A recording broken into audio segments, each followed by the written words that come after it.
John Cena benci kata invisible. Chelsea Green yang ingin hair match. The Undertaker yang menyindir pegulat. Matt Riddle yang bahas lawan terberatnya. Dan masih banyak lagi. Mari kita bahas.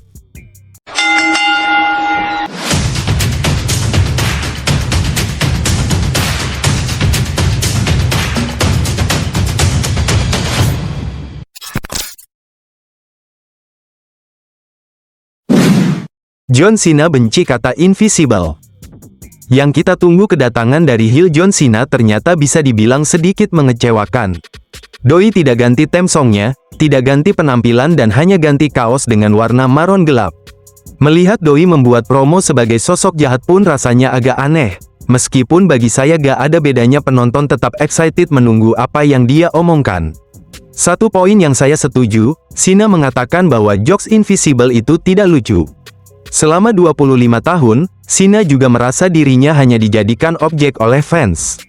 Cena harus selalu ada, harus selalu tersenyum dan semangat padahal hatinya menderita.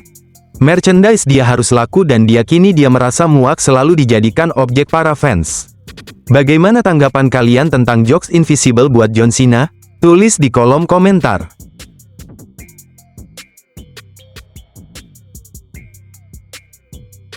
Chelsea Green yang ingin hair match. Chelsea Green, sang WWE Women's United States Champion, terus memanggil Nikki Bella untuk pertarungan di WrestleMania 41. Dalam konferensi pers di Pensoil 400, Chelsea Green mengungkapkan mimpinya untuk menghadapi Nikki Bella dalam pertandingan hair versus hair match, sebuah pertarungan penuh emosi dan risiko. Chelsea Green mengaku tumbuh besar menonton Nikki dan melihat kembalinya Nikki Bella di Royal Rumble sebagai kesempatan sempurna untuk memulai feud yang seru. Sementara Nikki Bella sendiri mengisyaratkan akan kembali ke WWE, meski belum jelas kapan. Akankah mimpi Chelsea Green terwujud? Dan apakah kalian setuju dengan pertandingan ini? Tulis di kolom komentar.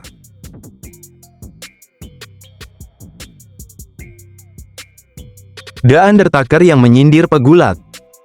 The Undertaker kembali menyindir pegulat masa kini yang lebih mengandalkan manuver ekstrem dan kemampuan atletik merekam saat tengah bertanding. Dalam sebuah wawancara dengan WrestleRant, Tucker merasa hal ini menjadi masalah di industri gulat pro. Banyak pegulat muda terlalu mengandalkan bakat atletik mereka sehingga mereka tidak belajar caranya menjadi pencerita yang baik. Tucker lantas membandingkan pegulat muda tersebut dengan dirinya. Tucker mengatakan dirinya hanya mempunyai 5 move saja, namun dia bisa membangkitkan emosi fans dan membuat fans peduli. Begitulah cara Anda menjadi seorang legenda, bukan malah melakukan manuver berbahaya tanpa cerita di dalamnya. Apakah kalian setuju dengan pernyataan The Undertaker tersebut? Tulis di kolom komentar.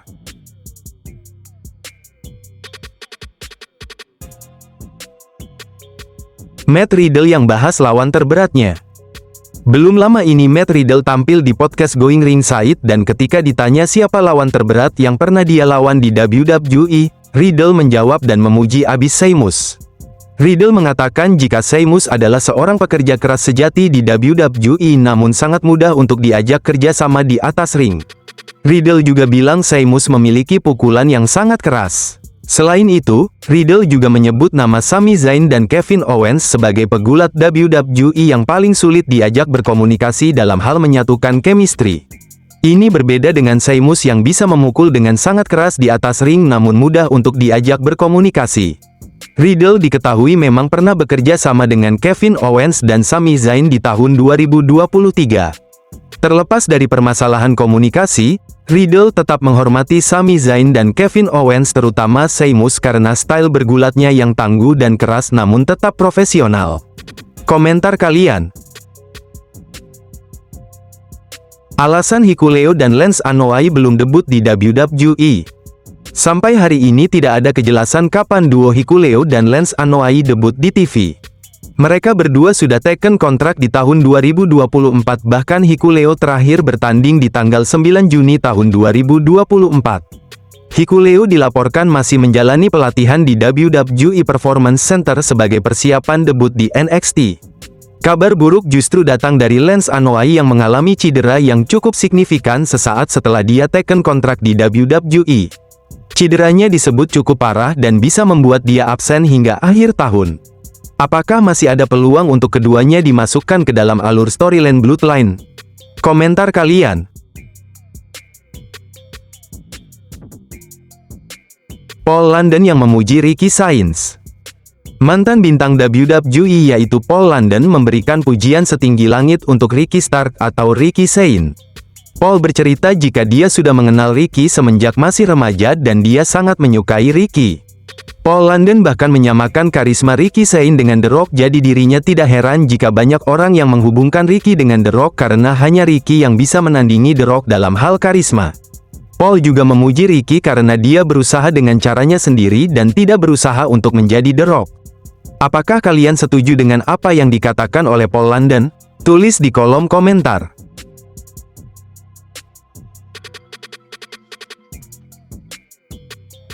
WWE yang pernah berencana membuat ECW Tag Team Title. Ada cerita menarik yang diceritakan oleh mantan member La Resistance Rene Dupree di podcast pribadi miliknya. Rene bercerita jika WWE ternyata sempat berencana membuat ECW Tag Team Championship dan La Resistance akan menjadi pemegang title tersebut untuk kali pertama. Rene mendengar hal tersebut dari salah satu produser WWE yaitu Pat Patterson. Namun sayangnya saat itu dirinya tengah bermasalah karena penyalahgunaan narkoba yang menyebabkan punggung dirinya mengalami nyeri. Pada akhirnya title tersebut batal dibuat dan tidak lama kemudian Rene Dupree dilepas oleh WWE. Ada yang masih ingat dengan stable La Resistance dan momen apa yang kalian ingat dengan stable tersebut? Tulis di kolom komentar.